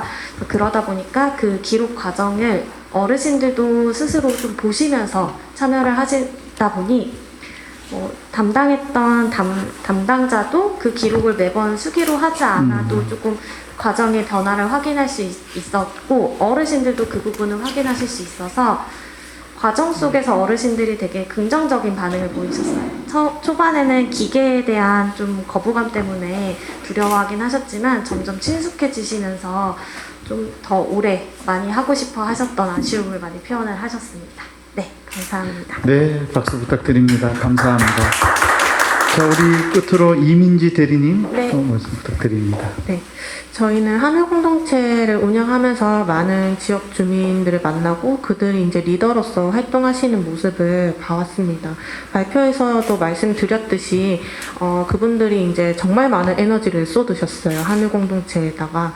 그러다 보니 이제 소진을 좀 많이 경험을 하셨지만 현재 지금 하늘공동체가 사업운영 전환을 맞이하고 있는 시점에서는 그들과 함께 하고자 하는 것들을 이야기 나눈다면은 함께 할 수 있는 동력을 가지고 있는 상태이시긴 하고요. 그리고 저희 지역 조직화팀에서는 현재 이미 있는 기존 리더분들도 중요하지만 새로운 주민분들도 좀 만나 뵙고 리더로서 같이 성장해 나갈 수 있도록 노력하고자 하는 부분이 있습니다. 왜냐하면은 그 한 무리의 주민 리더한테만 너무 집중을 하다 보니 기관도 그 리더들도 서로한테 너무 집중을 하게 되더라고요. 그러다 보니 이제 여러 명의 주민 리더를 발굴하기 위해서 주민 모임을 좀 개설하고 기존에 있는 주민 모임들도 만나가면서 함께 하고자 하고 있습니다. 네. 네, 감사합니다. 우리 박수 한번 부탁드리겠습니다. 이 사례집 보니까 연구 보고서가 6개 담겨 있는데 오늘 아마 여러 가지 시간적인 제약 때문에 3개 팀을 이렇게 발표로 선정해서 하신 것 같아요. 6개 사례 연구 다 하나하나 주옥 같은 내용들로 들어있어서 정말 너무 많은 배움이 되었다는 생각이 듭니다. 강남종합사회복지관 30년 동안 지금까지 참 올곧게 정말 성실하게 걸어오시고 달려오셨는데 어떻게 오늘 저게 참여해 보니까 저도 우리 박아욱 교수님 늘 열심히 현장과 소통하시는 거 알고는 있었지만 이 보고서 내용을 조금 이렇게 읽다 보니까 이미 코멘트도 많이 주셨고 사례 관리에 선한 영향력을 많이 끼쳐 주셔서 그래서 이렇게 또 다 어떻게 보면 산학이 좀 협력해서 좋은 모델을 만들어 가시구나 그런 생각을 했습니다. 그리고 우리 김용준 교수님도 굉장히 중요한 포인트를 잘 짚어서 질문을 해 주셔서 오늘 또 짧은 시간이지만 또 답변을 통해 조금 더 보완이 되었다는 생각이 듭니다. 이제 마무리를 해야 될 것 같습니다. 좀 이 플로어에서도 질의응답을 받아야 되는데 주어진 4시까지 시간이었는데 그래도 한 5분 정도 이렇게 늦어지는 것은 아주 아름다운 마무리라고 생각합니다.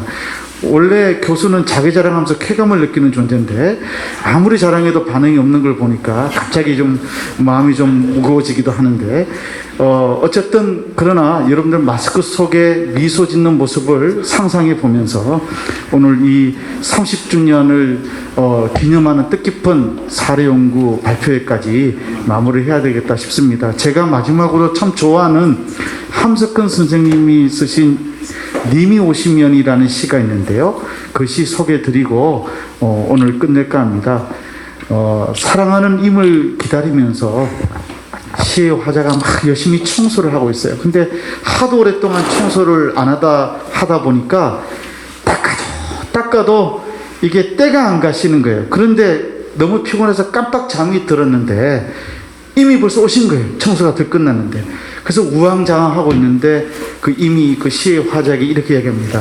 이에 저에 쓸지 마라 닦지 마라. 그리고는 쭉 전체 시를 요약하면 이런 내용을 합니다.